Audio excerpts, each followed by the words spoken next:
घोडं तर लईच नाचू लागलं बघा शेवंतीमध्ये आणि इकडे याच्या भूताच्या गोष्टीवरून भांडणं चालू आहेत. राम राम मंडळी, स्वागत आहे तुमचं आपल्या नवीन ब्लॉगमध्ये. सकाळी चालू बघा शेताकडे दूध हे काढलं आणि इकडे सरकीकडे चक्कर मारली. सरकी नंबर 1 निघाली बरं का. 4-5 दिवस झालेत बघा हिला. इकडे आपण खंडूला दूध तर भरपूर पाजलं बरं का, पण कालपासून उड्या मारीन झाल्या त्याच्यानं रुंगल्यावानीच करायला कसं काय की. मग काय घरी येऊन आंघोळी केली की नीट आलो बघा सरकारी दवाखान्यामध्ये. म्हणलं जनताचं औषध तिकडे आपल्या खंडूला जरा रुंगल्यावानी करायला कालपासून. गोईंना लगेच दिलं बघा इंजेक्शनामध्ये भरून. ते घेऊन आलो बघा घरी. मग नेरी करून आलो बघा लगेच शेताकडे आल्या जनताचं औषध पाजून टाकलं बघा खंडूला. कारण म्हणलं ती लहान आहे, त्याच्या पोटात जर जंतू झाले असते तर आपण किती दूध पाजलं तरी त्याच्या अंगी काही लागणार नाही. मग काय बाकीचे ढोरायची चारा पाणी केली. मग निघालो बघा घराकडे डबल, कारण आपल्याला जायचे आज लग्नाला. हे दोघं आलेत बघा आवरून, पण काशीनाथच्या मागं काम आहे. काशीनाथ म्हणला मी काय येणार नाही गडी लग्नाला. इकडे आपल्या गोकुळनाथ मंदिरामध्ये बी लग्न होतं बरं का एक. त्याची सुपारी होती अशोक भाऊला. ती मग आलता बघा घोडी घेऊन. अशोक भाऊ ना घोडीला तर असं सजवलं लईच भारी दिसू लागली बघा. त्याला म्हणलं थांब मला बसून एक फोटो काढू दे. मग आज सकाळपासूनच पावसाची भरपूर सुरू झाली बघा, त्याच्यामुळे गाडीवर जायचं नाही म्हणलं जीपमध्ये जाऊ. इकडे येऊन बघितलं जीपा सगळ्या निघून गेल्या बघा. ते बघा ते 10-12 जण तिकडे राहिलेत आणि इकडे बी राहिलेत बघा 30-1 जण राहिले होते आम्ही.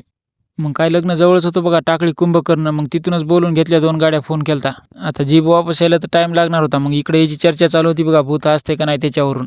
मग तू मसनवाट्या जाय रात्री, मग मी अर्ध्या रात्री जातो, असंच काहीतरी चालू होतं बघा त्याचा कुटाणा.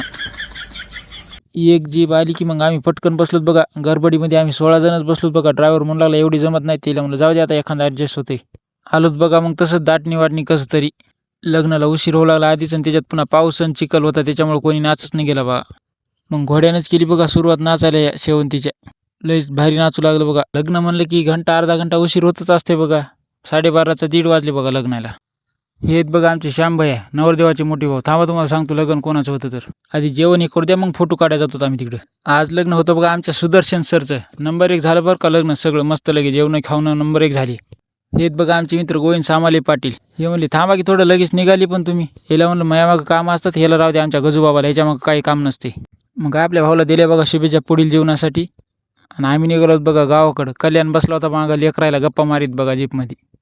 गावात आलं की मग नीट आलो बघा शेताकडं. आता पेरणी तर गावा होती बघा, पावसाचा काही पताच नाही. आणि लग्न सरायचं सुरू झाली आणखीन. आता 4 तारखेला एक लग्न आहे बघा.